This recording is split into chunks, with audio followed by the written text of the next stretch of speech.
ഞാനൊരു സംഭവം ഓർക്കുകയാണ്. ഇവിടെ ധ്യാനിക്കാൻ വന്ന ഒരാൾ വന്ന ദിവസം തന്നെ എന്നോട് പ്രത്യേകമായ ചില സൗകര്യങ്ങളൊക്കെ ചോദിച്ചു. അതൊന്നും കിട്ടില്ല എന്നറിഞ്ഞപ്പോൾ സാധാരണക്കാരനെ പോലെ അദ്ദേഹം ധ്യാനിച്ചു. രഹസ്യമായി താമസിക്കാൻ മുറിയും അതിനുള്ള അനുകൂല സൗകര്യങ്ങളൊക്കെ വേണമെന്ന് എന്നോട് പറഞ്ഞു.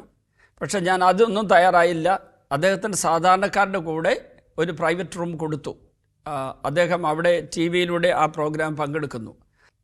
അത് കഴിഞ്ഞ് കുമ്പസാരമൊക്കെ കഴിഞ്ഞ് അദ്ദേഹത്തിന് പാപത്തെക്കുറിച്ച് അവബോധമുണ്ടായപ്പോൾ രാത്രി എന്നെ കാണാൻ വേണ്ടി വന്നു. അപ്പോൾ എന്നോട് പറഞ്ഞു, എനിക്ക് ഈ ധ്യാനം കഴിഞ്ഞിട്ട് ഇവിടെ നിരന്തരമായി നിൽക്കാനും ഒളിച്ചു പാർക്കാനും ഒരു സ്ഥലമാണ് ഞാൻ അച്ഛനോട് ആദ്യത്തെ ദിവസം ചോദിച്ചത്. ഒരു AC മുറിയും ഭക്ഷണം കൊണ്ടുത്തരുന്ന ക്രമമൊക്കെ ഞാൻ ചോദിക്കാൻ കാരണം ഞാനൊരു വലിയ കൊലപാതക കേസിൽ പ്രതിയാണ്. എന്നിട്ട് അദ്ദേഹം ആ കൊലപാതകത്തിൻ്റെ കാരണം പറഞ്ഞു. അദ്ദേഹത്തിനൊരു അവിഹിത ബന്ധമുണ്ടായിരുന്നു. അവിഹിത ബന്ധം ഒരു സ്ത്രീയുമായിട്ട്, വിവാഹിത സ്ത്രീയുമായിട്ടായിരുന്നു. ആ സ്ത്രീയുടെ ഭർത്താവ് ഈ വിവരം രഹസ്യമായി അറിഞ്ഞ് ആ വീട്ടിൽ കയറി ചെന്നപ്പോൾ ഭാര്യയും ഇയാളും ചേർന്ന്, ഭാര്യയാണ് വാക്കത്തി എടുത്തു കൊടുത്തത്, ഇയാൾ വാക്കത്തി കൊണ്ട് അയാളെ വെട്ടിക്കൊന്നു. അത് കഴിഞ്ഞിട്ടാണ് ഇവിടെ വന്നത്.